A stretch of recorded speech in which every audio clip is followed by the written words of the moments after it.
Well, hey, it's wonderful to be here. And 267? Man, you're crazy with all the radio shows that you're doing. That's wonderful. Congratulations.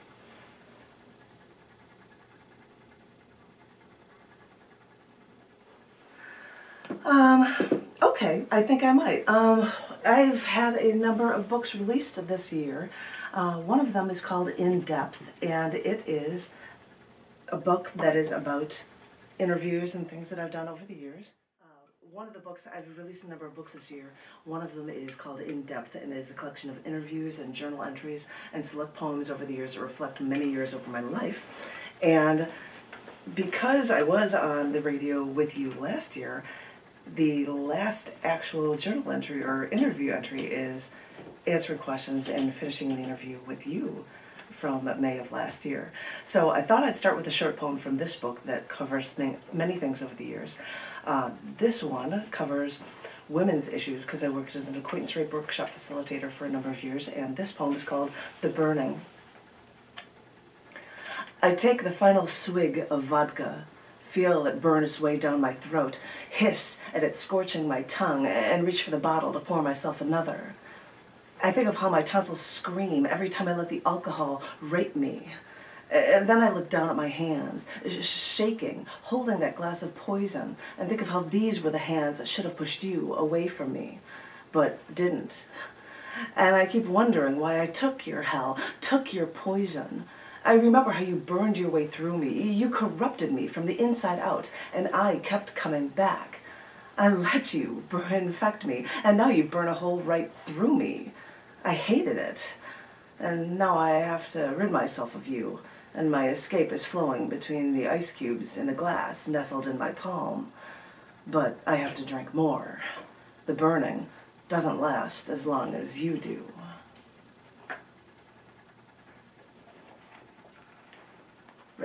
Relatively short but strong one, yeah.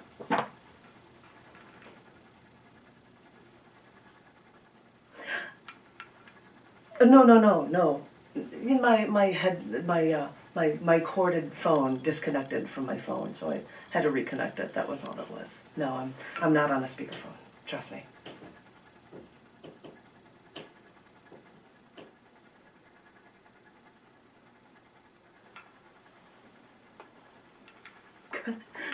Carl Sandburg, yep.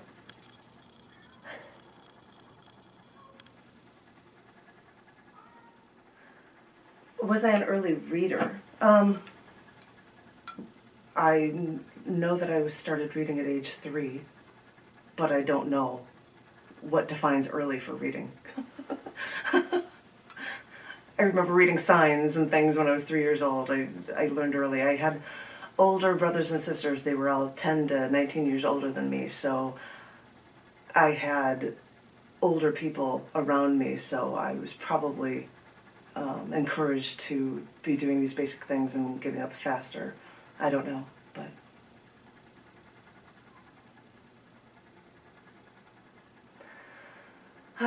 The first poem I ever wrote was for a class, and I was 9 years old. And it rhymed, which I don't rhyme anymore, thank goodness, but this was actually a good rhyming poem for a 9-year-old. Then it was even published in Read magazine, which blew my mind, so I guess it was a published author by 10. But I started writing early, but things changed because as a person grows, you find new focuses and new things to write about, which is obviously apparent for being a child, teenager, a female, entering workforce, blah, blah, blah. Everything's changed, so your writing will obviously evolve with what you deal with from day to day as well.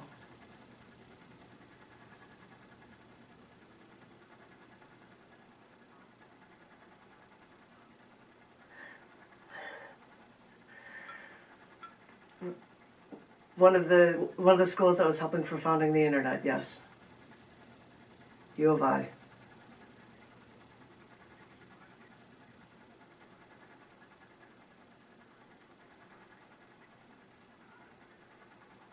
Oh yeah.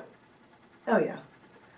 It was surprising because women at the time when I went in '88 were not usually looked for, or they didn't work so hard as to be able to get into a computer science engineering degree, but I got in on my grades. I had no problem at all.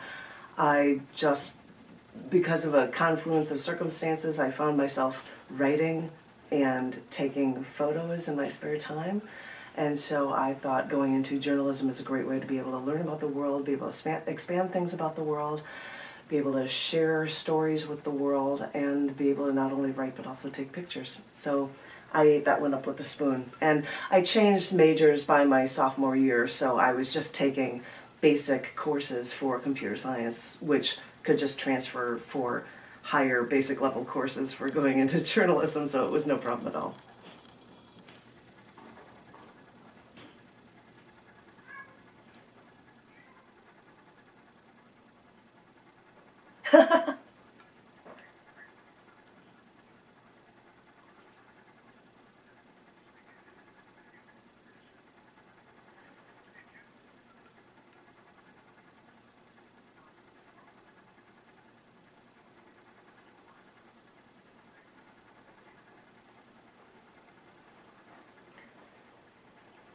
The singing is something I've always loved to do, and so I've always been very, very comfortable with it.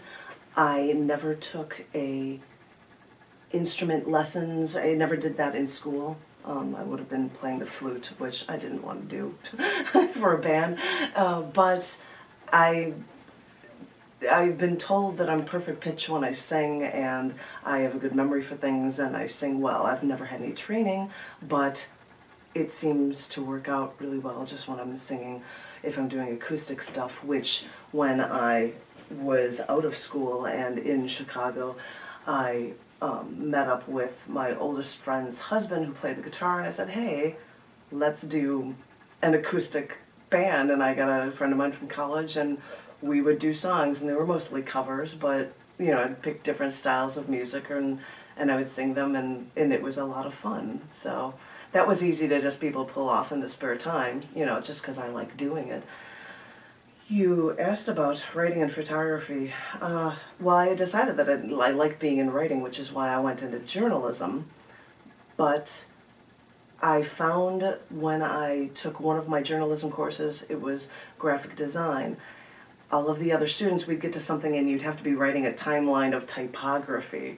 And every single journalism student's just rolling their eyes going, this is insanely stupid. Why am I doing this? And I'm sitting here handcrafting out these letter drawings, and I was having this field day, and I was like, oh, this is the avenue that I should be going on. I should be going on graphic design and using photography as well with my stuff, which that was a real, I'm going to snap my fingers, that was a real click moment when I realized that that's where I wanted to go. And so when I got out of school, I went into designing early on flyers and brochures for a company, but then I was working for food trade magazines, and so I was not writing for them. I was doing the design work at the end, and I took photos for them as well, and it was something I was very comfortable with.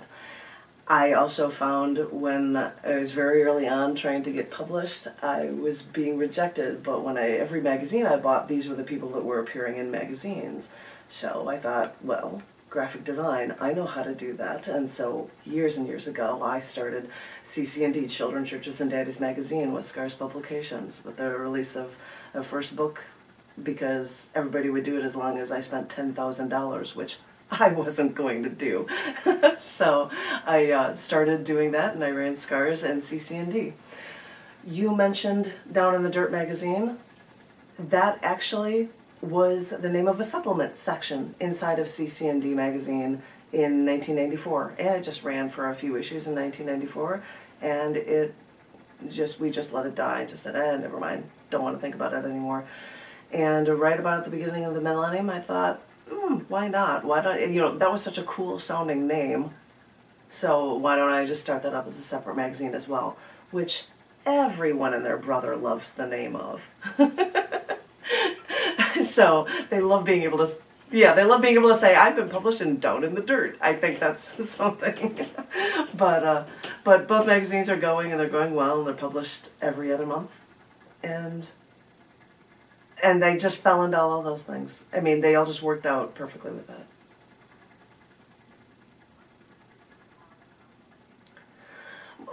Well, Scars Publications was the umbrella name, and back in the day when I was thinking of a name for a magazine, I just picked a name of a poem of mine, Children, Churches, and Daddies. One that talked about the dysfunctionality sometimes of all of those things in different ways. And I was looking for an umbrella name, and I just looked at a piece of prose that I wrote, a flash fiction one-page piece that's called Scars. And I said, meh, why don't I just call it Scars? And that's where the name came from for it. And when I wanted to get a domain for it, instead of having a website on AOL, I think, or eWorld, which was the Macintosh things before that, but I wanted to have scars.com. Well, of course, that's going to be covered by everybody looking for heals for wounds, so I happened to see that scars.tv was available.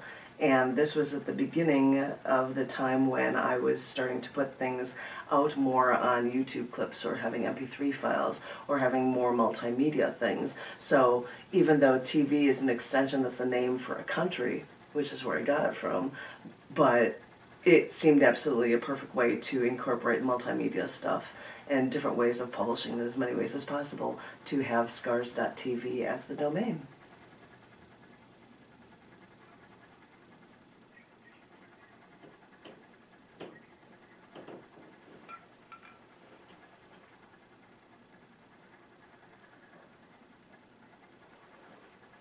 Facilitator. That background for it, that was while I was in college. And this is how I was saying you fall into things and develop things, or things happen to you or your friends. You learn about, when you're on your own, how women are mistreated so regularly by men. We say we live in an equal society, but statistics say that 1 in 4 women will be raped globally by the time you're 21 years old. 1 in 3 over the course of a life. It's staggering that these things still happen. And I even look back at it now. I've recently moved, and in Texas I hear reports of somebody who was a fraternity president who apparently, I wish I could remember his name, but he apparently raped and left a woman for dead. Somebody else had to bring her to the hospital.